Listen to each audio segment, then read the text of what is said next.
कहीं पढ़ा था, किसी की मौत के बाद जितने पैसे उसके अकाउंट में बच जाते हैं वो उस व्यक्ति का अतिरिक्त श्रम होता है।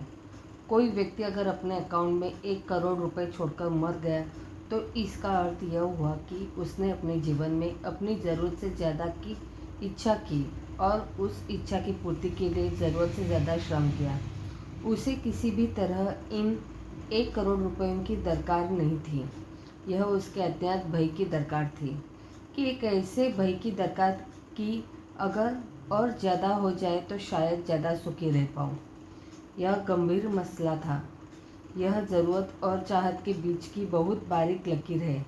जो व्यक्ति अपनी ज़रूरत समझ लेगा वो अपना अतिरिक्त श्रम उस काम में नहीं खर्च करेगा जो कभी उसके काम आने वाला ही नहीं।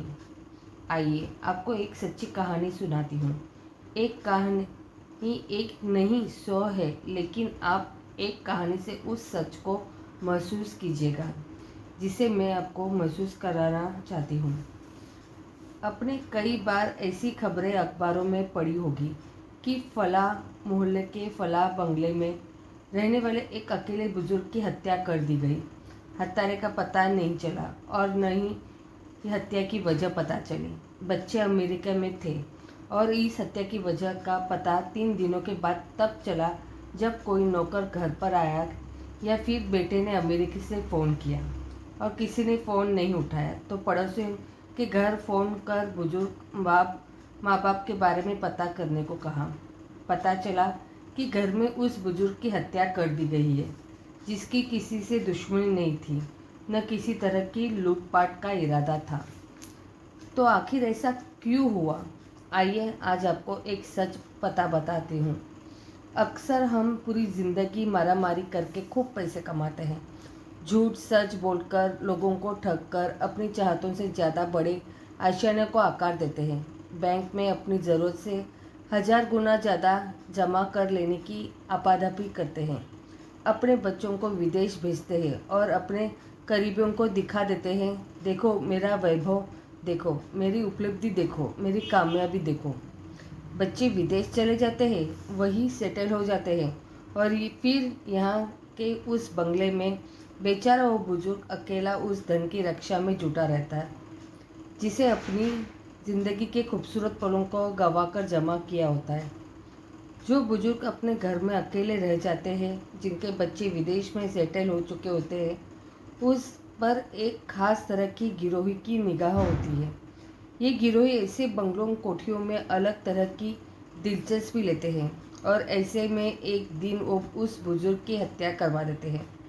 हत्या का सीधे तौर पर कोई मोटिव नज़र नहीं आता। खैर, बुजुर्ग की मौत के बाद खबर उसके बच्चों को जाती है। बच्चा अपना काम धाम छोड़कर भागा भागा वतन आता है। यहाँ मातमी माहौल के बाद कोई यूं ही पूछने आता है कि अब इस प्रॉपर्टी का आपका क्या करोगे।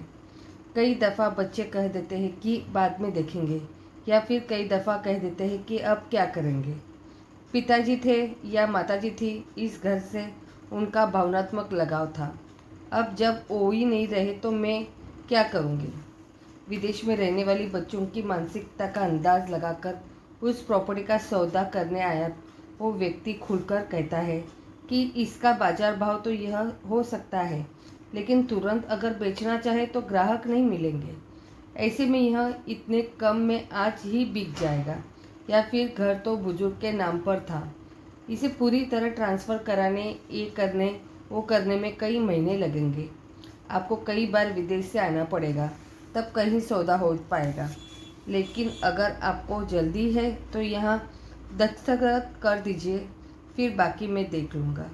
लेकिन ये आज बिकेगा आधे पैसों में।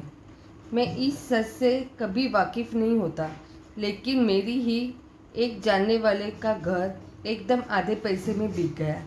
उनकी बेटी और दामाद अमेरिका से पिता की मरने की पर दिल्ली आए थे और उन्हें लौटने की जल्दी थी, तो जो मिला उसी पैसे को लेकर वो चलते बने।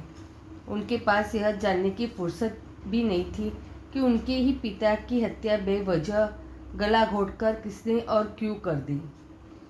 पर जो सच मुझे पता चला वो हैरान कर देने वाला था। उनकी बेटी और दामाद के जाने के बाद उस व्यक्ति ने कागज पूरे कराकर उस बंगले को पूरे पैसे में बाजार में बेच दिया। अगर एक काल्पनिक आंकड़ा ले तो उसने करीब 3 करोड़ रुपए कम में उस कोठी को खरीदकर बाद में 3 करोड़ अधिक में बेच दिया। इस पूरे सौदे में कहीं कोई लूट नहीं हुई। पुलिस की डायरी में यह एक ऐसी हत्या दर्ज थी जिसे बिना कारण के बताया गया था। बेटी दामाद की निगाह में यह एक हादसा था, लेकिन यह सच नहीं था।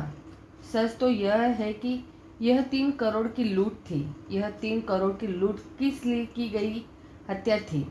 सच तो यह है कि जिस व्यक्ति ने इतने बड़े बंगले को आकार दिया था, उसकी ज़रूरत ही नहीं थी कि वो इतना कुछ जमा करे।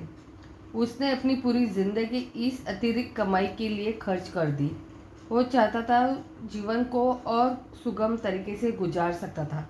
अगर उसे सिर्फ उस घर की रक्षा के लिए यहाँ अकेले रह जाना पड़े तो उसकी हार थी। उस दौड़ में मिली हार थी जिसे वो बेवजह पूरी ज़िंदगी दौड़ता रहा, जीतने का सपना लिए हुए। मत भूलिए कि शाहजहां ने भले ताजमहल बनाने में अपनी ज़िंदगी खर्च कर दी, लेकिन वही ताजमहल जिसे दुनिया मोहब्बत की निशानी कहती है, उसकी कब्र कहाँ है? उसी ताजमहल के सामने अपनी ही बनवाए किले में शाहजहां वर्षों तक कैद रहा है। आप अपनी चाहतों के कैदी मत बनिए। उतनी की ही कामना कीजिए जिसमें आपकी ज़िंदगी सुगमता से चलती रहे, जिसमें आपके सपने पंख लगाकर उड़ सके। उतनी की इच्छा क्यों करनी जो हमारे काम कभी आएगी ही नहीं। अपनी पीठ पर उतना ही बोझ लेकर चलिए जितने से आपका सफ़र सुहाना बना रहे, बोझिल न हो जाए। आखिर अतिरिक्त बोझ का लाभ भी क्या है?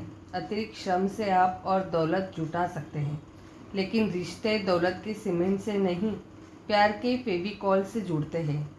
सच तो यह है कि समय आ गया है जब दौलत के सीमेंट से रिश्तों के दरवाजे बंद करने की जगह प्यार की चाबी से रिश्तों से दरवाजे खोलिए।